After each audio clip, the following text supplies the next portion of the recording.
প্রথম শ্রেণীর এক পিচ্চি মেয়ে এসে বলল, নিন চকলেট খান। মেয়েটি বলল, আমি জানি সম্পর্কে আপনি আমার বাসুর লাগেন। এটা শোনার পর মনে হলো আমাকে কেউ ফ্রিজ থেকে মাত্র বের করেছে। আমি বরফ হয়ে গেছি, কোনো নাড়াচাড়া নেই। স্বাভাবিক হয়ে বললাম, তা বাবু আমি তোমার বাসুর হলাম কিভাবে? পিচ্চি বলল, এ মা, আপনার ছোট ভাই আমাকে বিয়ে করলে আপনি আমার বাসুর হবেন না।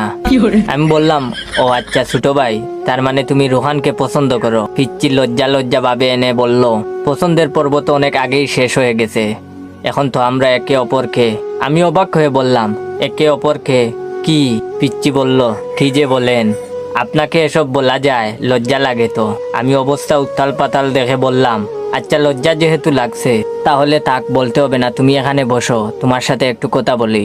পিচ্চি বলল, বেঞ্চটি অনেক উঁচু, উঠতে পারছি না, একটু উঠিয়ে দেন। আমি বললাম, আচ্ছা এবার বলো তো বাবু তোমার নাম কি? পিচ্চি বলল, আমার নাম রিমি। আমি বললাম, তুমি কোথায় থাকো?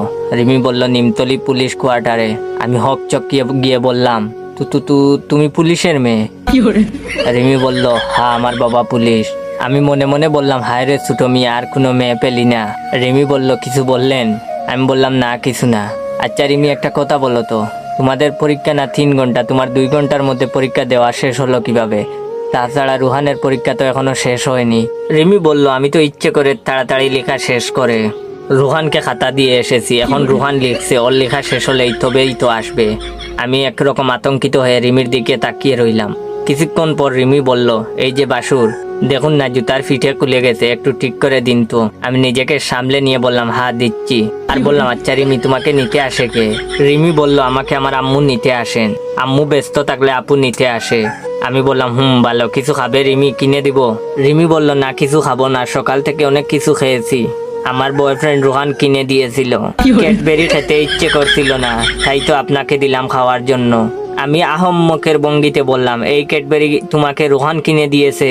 রিমি স্বাভাবিকভাবে বলল, হ্যাঁ রোহান তো আমাকে অনেক কিছু কিনে দেয়, আইসক্রিম, জুস, চকলেট, অনেক কিছুই, এজন্যই তো রোহানকে আমি এত ভালোবাসি। রিমি ভালোবাসি বলে দুহাত দিয়ে চেহারা আড়াল করলো। বিষয়টি এমন যে কথাটি বলে রিমি খুব লজ্জা পেয়েছে। এবার বুঝতে পারছি, বাবার মানিব্যাগ থেকে 100 টাকা নিলে বাবা কেন আমার 200 টাকা কে নিয়েছে বলে চিল্লাচিল্লি করে। হায় রে মতিউর সাহেব।